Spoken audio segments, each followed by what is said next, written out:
Good evening, class of COVID-19. To get started here, pull up the PowerPoint and go to slide 59. So we're starting chapter 3. And before I begin, I would just like to say that, I'm going to be I was looking through the following slides, and there's probably going to be a decent amount that I say that will be more speculation than proven fact, and I will do my best to remember to say so, to say when I'm speculating. So keep that in mind, because with some of this stuff, I mean, I'm still trying to figure it out. Like I think these are really, I mean, the subject of modern technology is just a really vast and complex issue. So, I'm still trying to figure this stuff out as well. And that's probably not going to change for quite some time, because I highly doubt that I can, or that anyone can be like a legit expert and like know everything about it.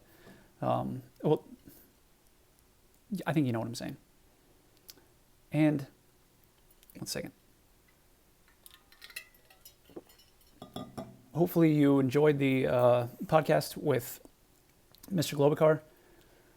I was a little off my game.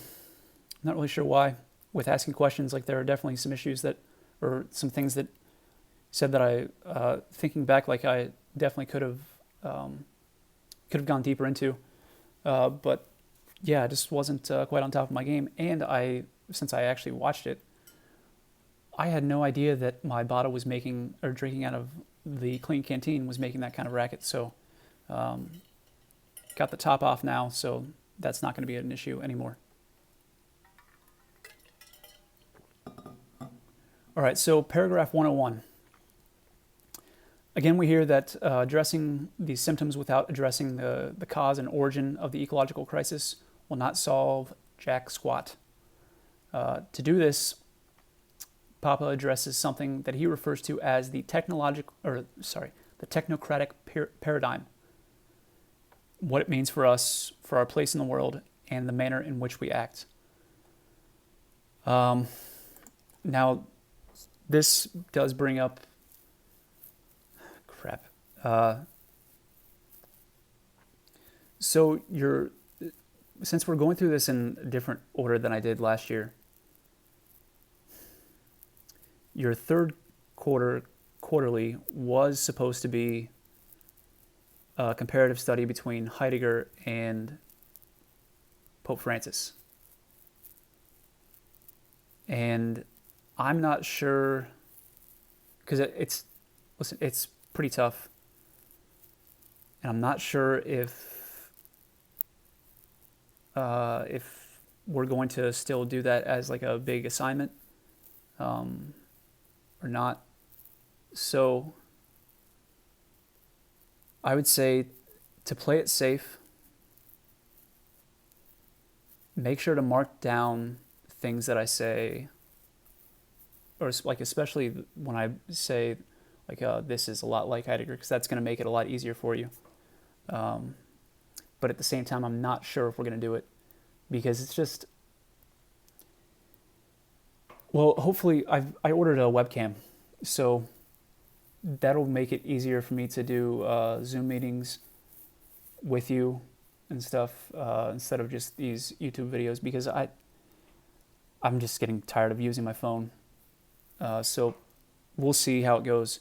But in the meantime, if you want to play it safe, make sure to mark down what I say, especially in regard to similarities or differences between Heidegger and Pope Francis.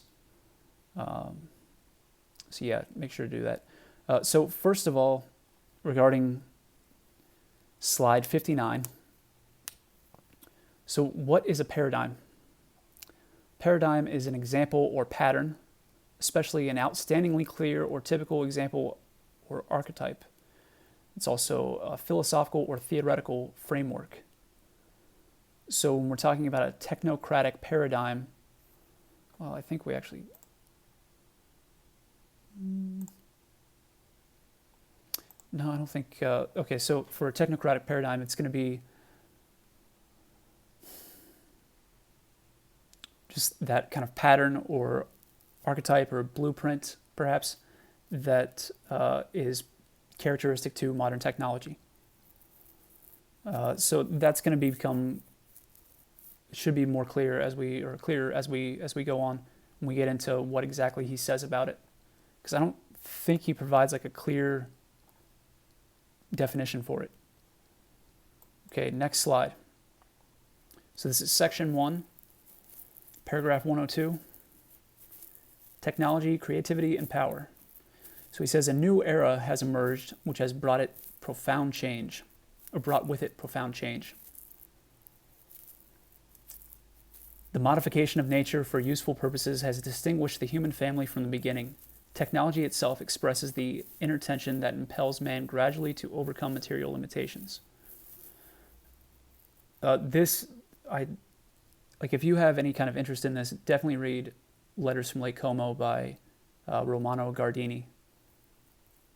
I think I brought up the book in class before, but it's a pretty simple read.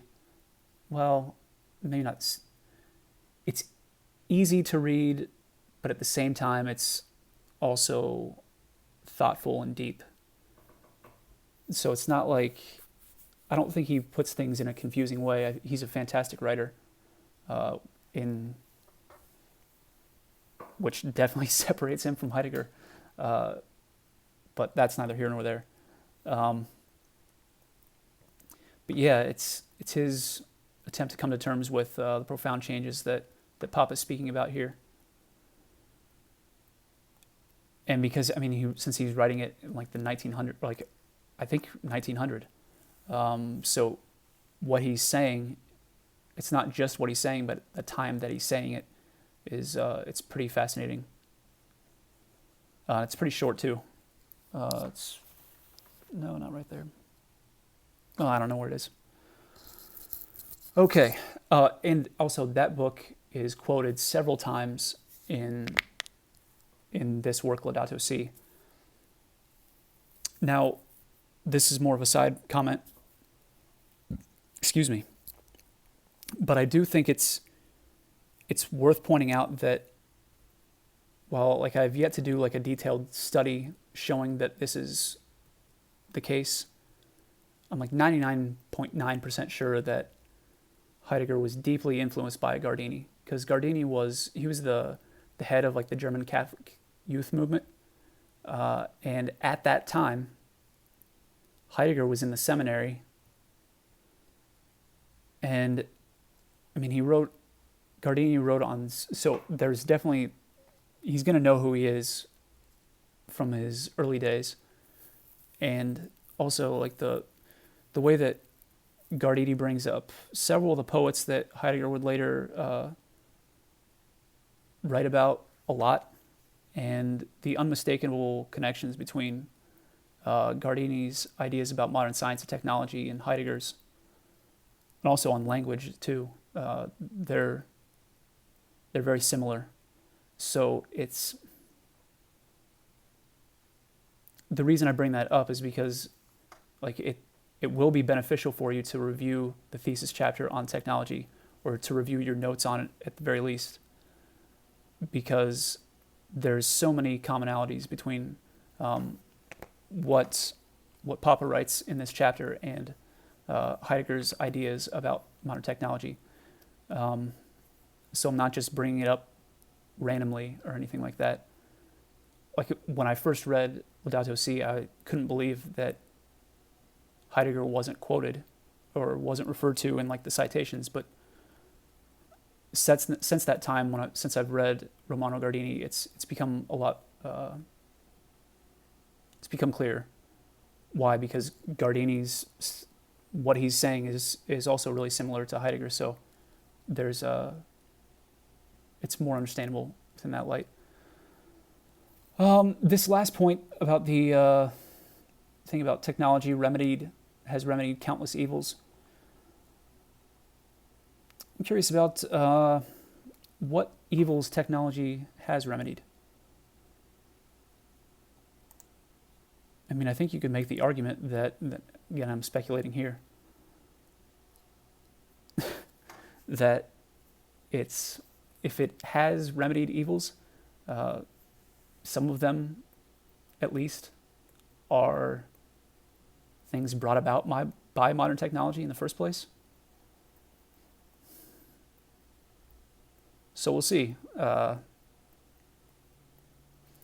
I'm speculating on that, but I don't know, maybe being a little picky. Okay, next slide. Paragraph 103. Papa holds that technoscience, when well directed, produces important means of improving the quality of human life in various ways. So, I mean, this is clear. I mean, who's going to argue that not having, or who's going to argue that having air conditioning in a really humid summer is not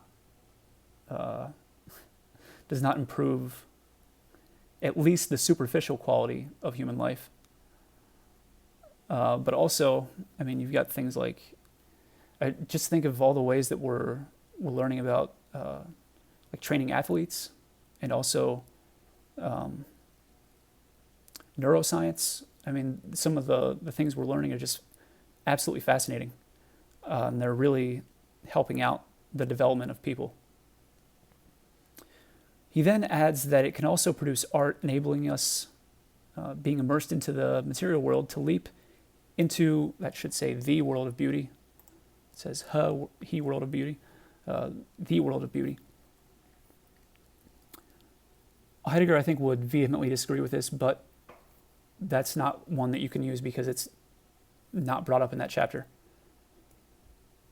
Because for Marty, or Heidegger, art opens up a world, and it opens up meaningful relations, and is like an event of truth. And I mean, some of the way he shows that is pretty breathtaking. But yeah, I don't know if, at least based on his definition of technology, you could really say that it can produce art in that sense of the word. So we'll see. Or we won't see. I mean, I'm just going to keep thinking about it, and hopefully you do too. Next slide.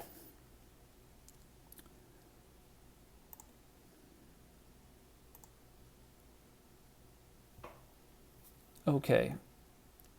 Must be recognized that several technologies have given us tremendous power.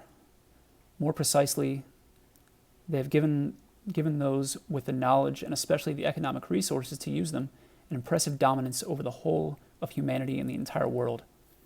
So this is a picture of the Panama Canal.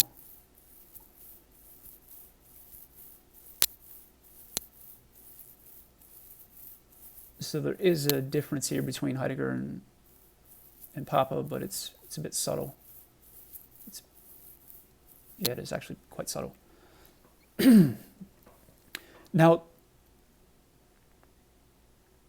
one thing I would like to... What? I didn't bring up Nazis earlier. Okay, so, sorry. All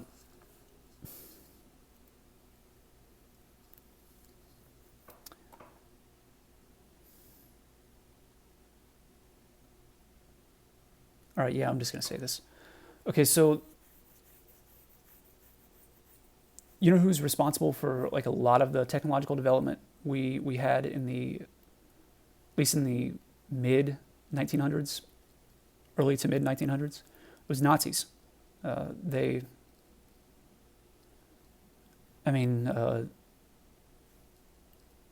Nazi ran NASA. What was his name? von something, I don't know. And it's why I bring that up is like what's kind of interesting because Heidegger was a Nazi, at least for a time. Like in the books that he wrote in the mid 1930s, he like at least a couple of occasions I've noticed that it's kind of like some of it, just like a little bit of it is like Nazi propaganda. He's writing condemningly against what he calls Americanism, which I think means something like the association of technological progress with the genuine progress of humanity. So he thought the drive to mindlessly progress with technology was coming out of America. But at a certain point in time, the scales kind of fell from his eyes, so to speak, and he realized that, well, it wasn't actually America that was like the heart of it. It was actually it was particularly manifested in a very powerful way within the Nazi Party. Like the reduction of all that is to resources, hence human experimentation, eugenics, the drive to make everything available, and so on. And so when he wrote in the article on the essence of technology, in its pre-publication or pre-published form, he actually connected modern technology with concentration camps because of the great efficiency of the manner in which they just killed people. Like it was down to a absolute system, and they were very detailed, but particularly in its efficiency. I think that's one of the things that he connected with. But I honestly, it's probably been a few years since I read that, so I might be forgetting an important point. Anyway, let's move on. So while that previous picture was the Panama Canal, here's like a map picture at the next slide. It's a pretty impressive thing to be able to do, to basically build a canal through a country. And it's not like walking across the state of Ohio or much less Texas, but it's still pretty impressive to be able to do that. Next slide. Never has humanity had such power over itself, yet nothing ensures that it will be used wisely, particularly when we consider how it is currently being used. So it leads to the dominance over the whole of humanity and the entire world. And I pose a question here. Do you think that picture of an H-bomb exploding is showing a responsible use? I mean, maybe you could make the argument. At least, I don't know. It's a fascinating. Well, it's definitely an interesting issue regarding the use of atomic bombs in World War II. But I was a couple of side notes here. First of all, I guess our beloved government decided to blow up a few H-bombs above the Earth's atmosphere in the 1960s. Apparently they wanted to see if they could disrupt the magnetosphere with an H-bomb explosion.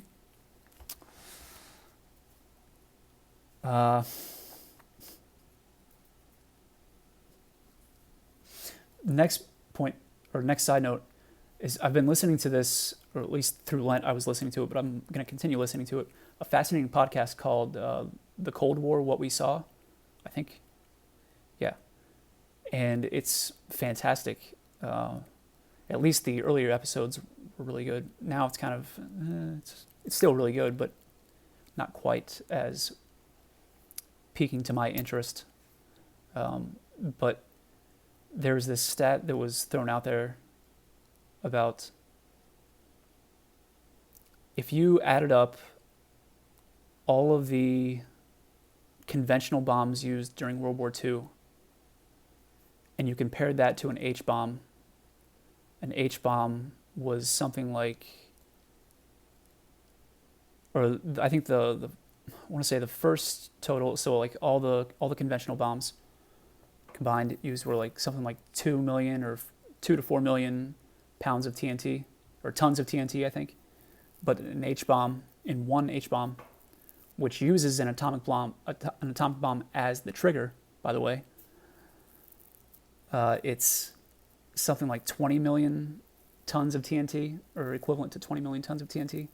So just one bomb is vastly more powerful than the sum total of all the bombs used during World War II, which is pretty insane to think about.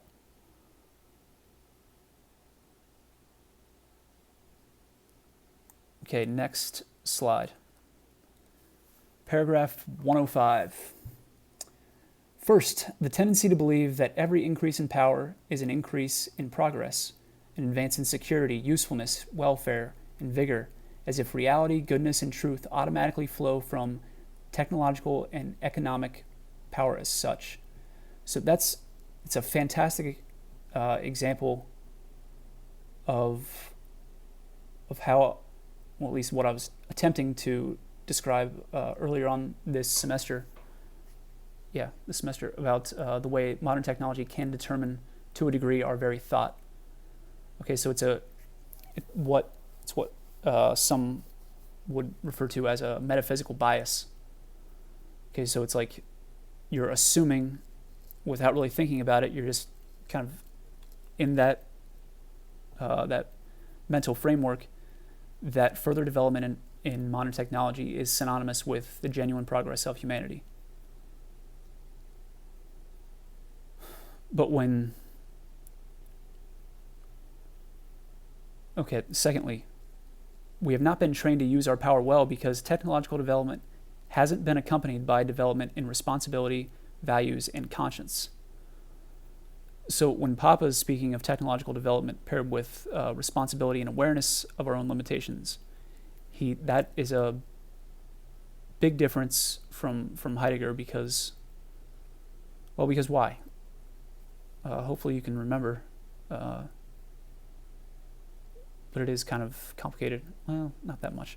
It's because that implies an instrumental view of modern technology, meaning we're talking about our use. It's like, well, when you say technology is good when it's used well, but bad when it's used poorly, well, that kind of sidesteps the issue of like what technology actually is, and only focuses on our use. And I'm not saying that's wrong to do, but it is a pretty big difference between Heidegger and Papa there. Okay, next slide.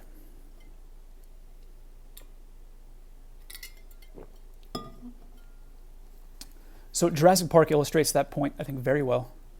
If advances in morality and responsibility don't accompany advances in technology, we'll be even further up I'll just say it, shit creek, and without a paddle, than we already are. Papa says, we also need to recognize that we are not completely autonomous. If you don't know what autonomous means, look it up. Our freedom fades when it is handed over to the blind forces of the unconscious, of immediate needs, of self-interest, and of violence. In this sense, we stand naked and exposed in the face of our ever-increasing power, lacking the wherewithal to control it. So that's a really ambiguous and complex issue. So regarding that first bullet point, regarding our lack of responsibility and our lack of training with regards to the use of power, Malcolm says, you were so busy thinking about if you could that you didn't stop to think about whether you should. Second bullet point reminds me of a very important point that I think, that I think you would greatly benefit from learning, but it is a bit unsettling.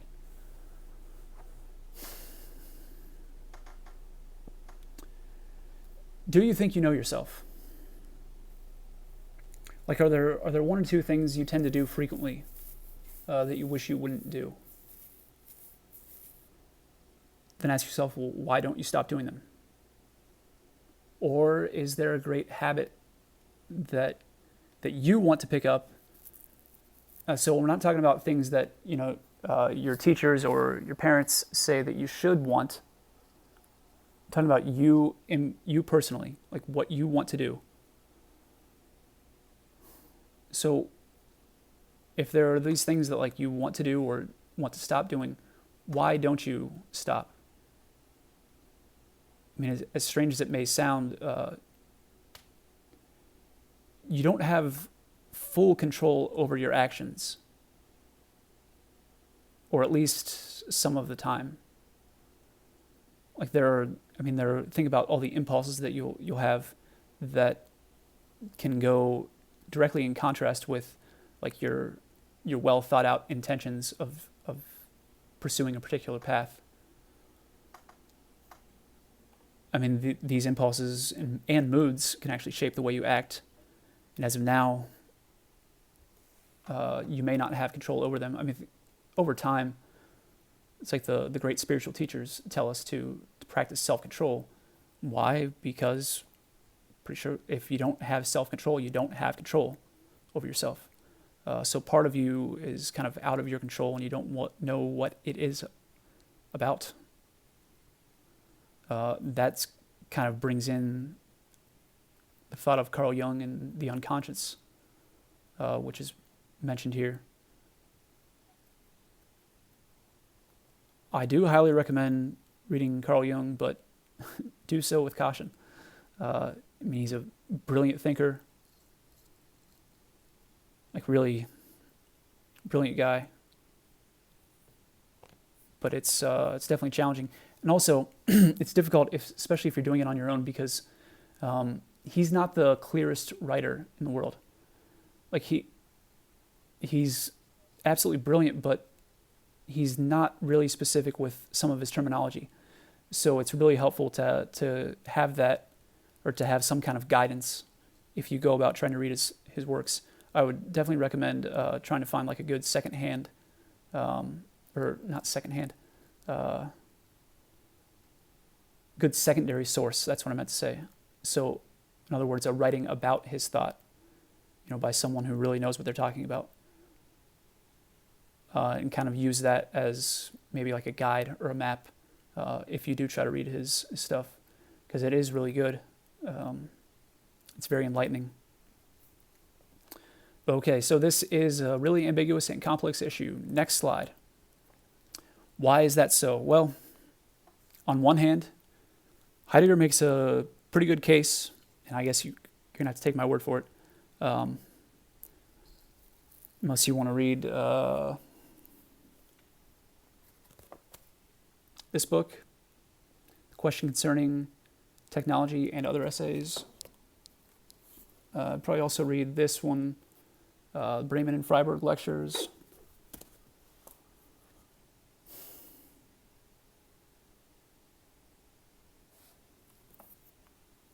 And probably this, Discourse on Thinking.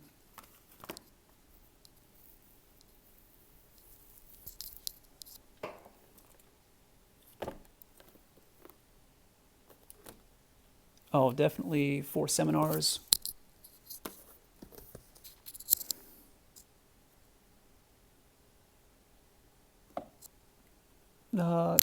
Sorry. Sorry about that. I mean, he does, I think, in my opinion, he makes a really good case for us not only lacking the control of modern technology, but for our not being able to do so in the first place. And then Papa seems right in pointing out that we have not grown in responsibility and virtue as technology has advanced. So, I mean, what's the issue going on here? Like, do we lack all control of it? Or have we simply not grown in responsibility and virtue? Like, is it one or the other? Or is it a little bit of both? If so, how? So this is an area that, I'm still trying to figure things out. And because, I mean, it's hard to decide one way or the other. Hey, also, I mean, I realize that your questions aren't due until tomorrow, I think. So if I'm going over something or not, if like I skip over a point that you want me to talk about, please just let me know. Maybe put it in the comments section or just email me. That's fine. Either or. Because I really would like to hear, especially I would like to hear your thoughts about this. And actually all of it, really. I think it's a really important thing to think about. Okay, next slide. FYI, I have no idea who this guy is, who the picture of this guy is. He's got a great mustache. So when I looked for online pictures of the technocratic paradigm, his picture came up, and I don't know why. So, who knows? It's a mystery. What do you think his name is? What does he look like? Perhaps he's a Donald? Jerry? Who knows? I don't know. Okay, so technocratic paradigm. It's an undifferentiated and one-dimensional paradigm in which we promote technology and its development. Okay, so I was wrong. He does clarify what exactly he means by technocratic paradigm. So that's an important thing to write down. So it exalts the concept of a subject who gains control over an external object. So remember that by subject we're talking about, like, well, in this context we're talking about a person, and an object, something outside of that person. It makes every effort to establish the scientific method, which is a technique of possession, mastery, and transformation. If you want to read more about that, read Zolokhan Seminars. So this actually, it's kind of written by Heidegger, but it's also it's edited by Medard Boss, who's a pretty famous and very intelligent psychologist. But he brings up scientific method in that, and it's, by the way, when they're talking about scientific method, it's not talking about like the first step to make a hypothesis, or I can't remember the order of it. Talking about something else. I want to say that, what does he say? Maybe method is like the, screw it. If I have time, I'll look into it and tell you later. Okay, so makes every effort to establish the scientific method, which is a technique of possession, mastery, and transformation. That is extraordinarily close to Heidegger's thought, but it's definitely more in line with his thought on modern science rather than modern technology. And since we didn't read that chapter, I don't think we did. You don't need to know it, or you can't use that one either.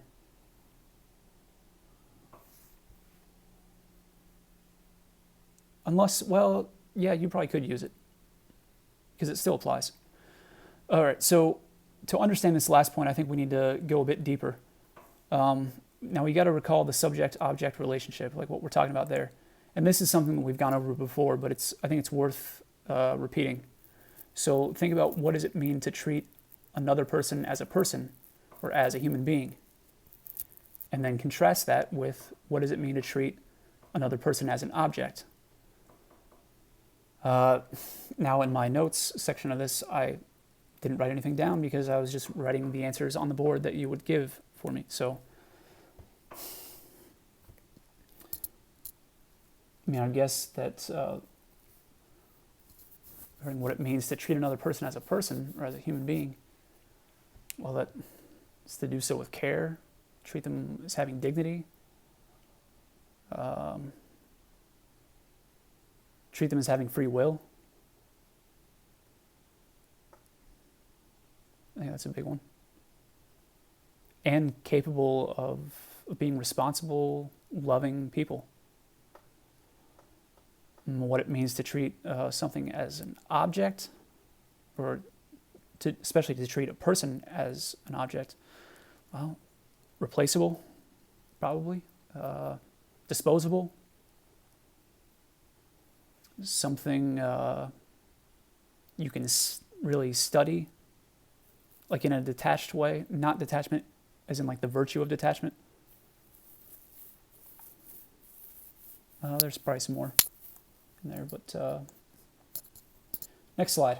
So to a degree, we have a choice to treat others as persons or as objects, and this also applies to things. I think I'd be remiss if I didn't point out that it is very useful to treat things and occasionally people as objects at times, or in specific circumstances. Like in surgery, it's like you hope they're caring, but at the same time, it's like I don't really care if he's like cussing at me or making fun of me, as long as he or she, or the surgeon, does a good job in what they're doing. So it is kind of a tricky dilemma, because we wouldn't have the cures that we have for many diseases without objectifying things. Like, it is necessary. And actually, I don't even think you can make an improvement to anything without first objectifying it. The reason, well, I can get into...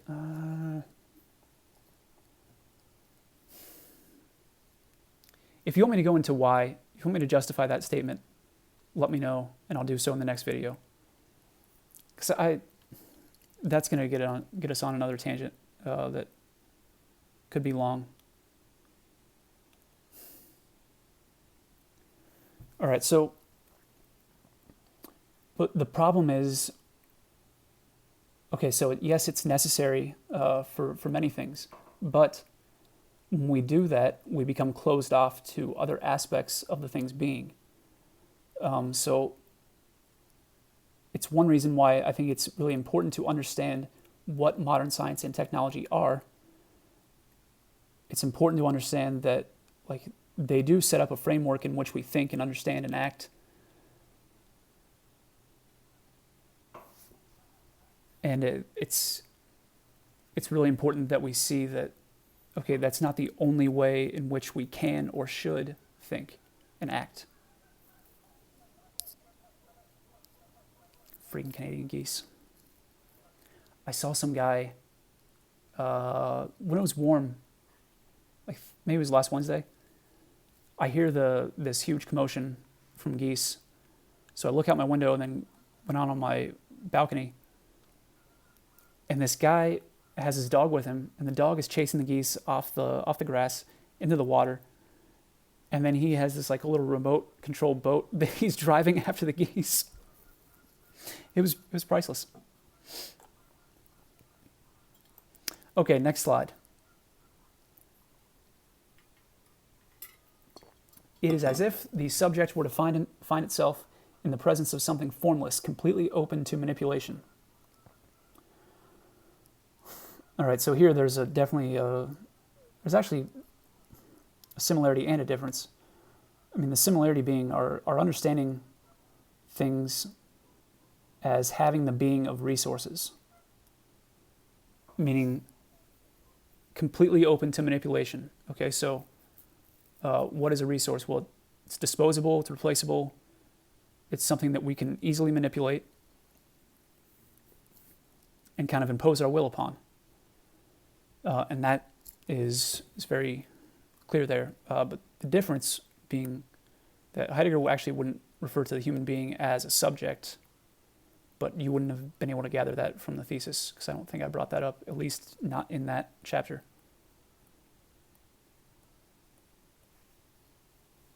Then Popper writes, next slide.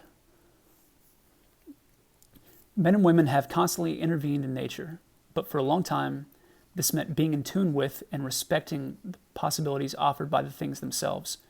It was a matter of receiving what nature itself allowed, as if from its own hand. Now, hopefully, first of all, the language for this point and the next point is a little bit different, but it's basically identical to what Heidegger says about what he calls attunement. Or actually, he called it the German word for that. I can't remember what that is. That's going to bother me. Anyway, so, I mean, that should remind you of techne and physis, like that. Yeah, they're opposites, but they necessarily belong together. It's like you can't have techne without physis, like, because you actually have to be attuned to the thing, to the natural thing in the first place. So he continues. Now, by contrast, we are the ones to lay our hands on things, attempting to extract everything possible from them, while frequently ignoring and forgetting the reality in front of us. Human beings and material objects no longer extend a friendly hand to one another. The relationship has become more confrontational. Okay, that confrontational relationship that he speaks of, like, that is basically the definition of the subject-object relationship. And I mean, if you remember the thesis paper, I think you can probably think of as to why I was so baffled that Heidegger was not brought up in the citations, or at least in the citations. But like I said, there's some really, really strong similarities between Heidegger and Guardini. And Guardini he's all over the place in citations. Okay, next slide. So that is the subject-object relationship. Next, Papa brings up the notion of infinite and unlimited growth, and that it is based on the lie of there being an infinite supply of the earth's goods. Now, this I actually slightly disagree with, because I don't think it's necessarily based on the lie, or I don't think it's so much of a lie. I think it's a delusion, or an illusion. Yeah, delusion. Like, it's a severely mistaken assumption. I don't think anyone's actually lying there. But that could just be me being picky with the language. Now, some of you may object to that because, well, it seems like most people recognize that the earth does not contain an infinite supply of resources. But in response to that objection, I just simply point out that while it may be the case that most people do recognize the finite amount of resources, I think our actions, keep in mind I'm speculating here, our actions tend to say the opposite. That isn't really much of a speculation, it's just an opinion. Okay, so it's my opinion. So we've got this picture, some supermarket.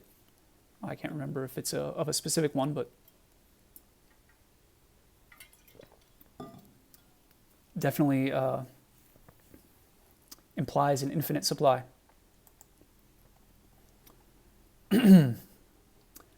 Okay, let's stop there. Jeez. Okay, yeah, let's stop there. Hey, and I just learned this recently. Apparently, you have to hit the completed button or whatever to show that to show me that you actually watched it in Google Classroom. So please do that because right now I can't tell whether or not someone is watching it and just isn't hitting that button, or they're just not watching it at all. Excuse me. So make sure you hit that button and remember to hit that subscribe button. All right. Closing remarks. Oh, I think a lot of you did really well on your test. Some of the true-false questions were a bit tricky. But yeah, I think the averages were pretty good. There were a couple scores that were not too great, but for the most part, I think a lot of you did really well. So good job there, and please let me know, like, if there are points that I'm kind of just like grazing over, that you want me to go more in depth on, especially the part about like how you actually have to objectify something in order to make any kind of improvement in it. Because I think that's an interesting area, and I definitely can go on, at least I'm able to go more in depth on it. So just let me know if you want me to, and I'd be happy to do so. Okay, and yeah, remember to stay healthy. Keep on keeping on.